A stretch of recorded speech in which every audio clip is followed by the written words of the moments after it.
to cause disruptions, during the scenario, depending on what it calls for. Yeah, that's really wonderful. You've made a tremendous amount of progress. Yeah. And then I can take you over here and zoom out. And there it is, a complete simulation, bumper to bumper. Bumper to bumper.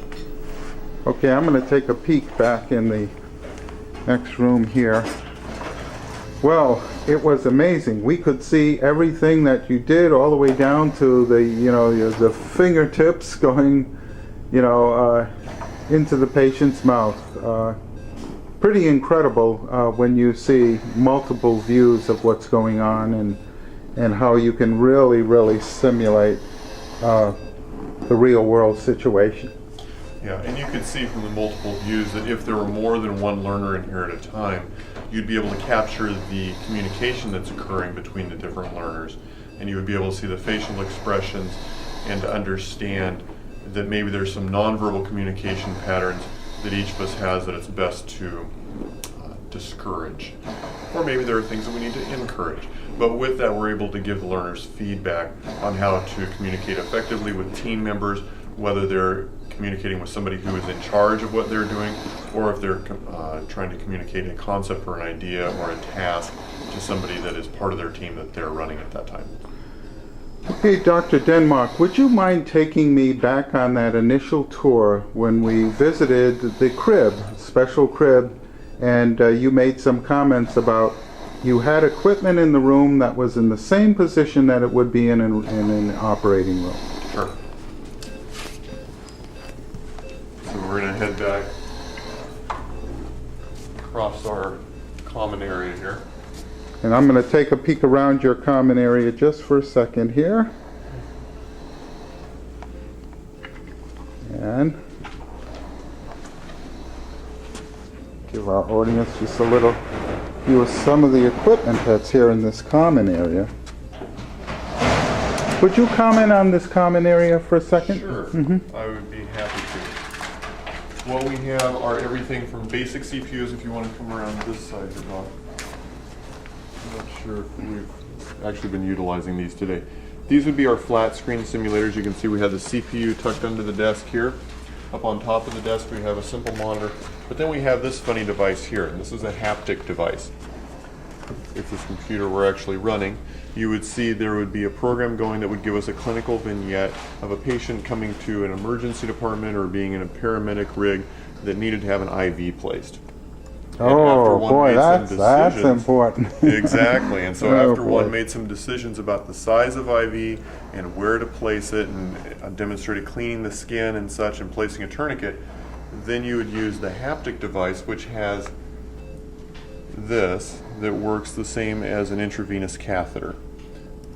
And so you would take the patient's arm and you could feel up here, and actually you can feel what will feel like a vein in the same orientation that it's appearing on the screen. There's nothing there right now because we're not on, but it would show you a vein this way or this way. You can palpate it.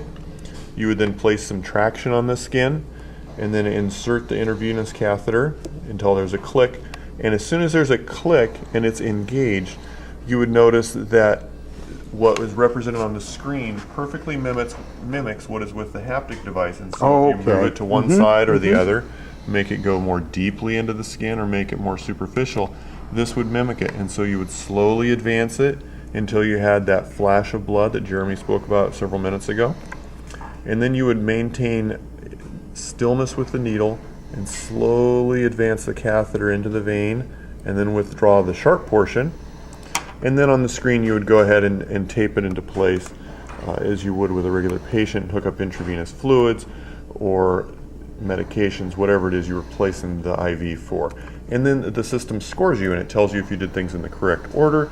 It tells you if there are things that you forgot, or if you chose, say, the wrong size of catheter or something like that, it would give you that feedback as well.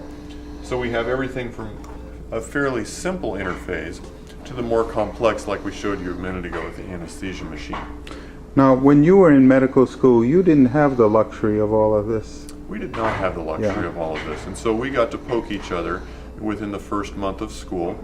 My partner turned green and I think actually vomited, and he's now an orthopedic surgeon, so he's gotten over his fear of poking people with sharp objects. But yes, we did not have that advantage. Okay. So let me show you our teeth space here. So we had spoken about the different size of the simulators. This would be our newborn simulator. So he is the size of a newborn. He will cry. His chest will move as he breathes. He has a little umbilical stump here where you can feel pulsations with his heartbeat, the same as you could on a newborn. He actually kicks and moves his arms as well and can simulate having a seizure.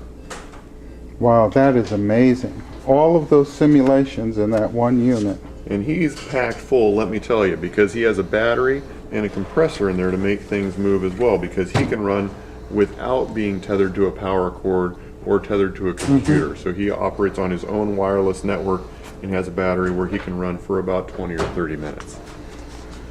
If a student were to use this particular facility, what kind of time would a student spend in a facility like this?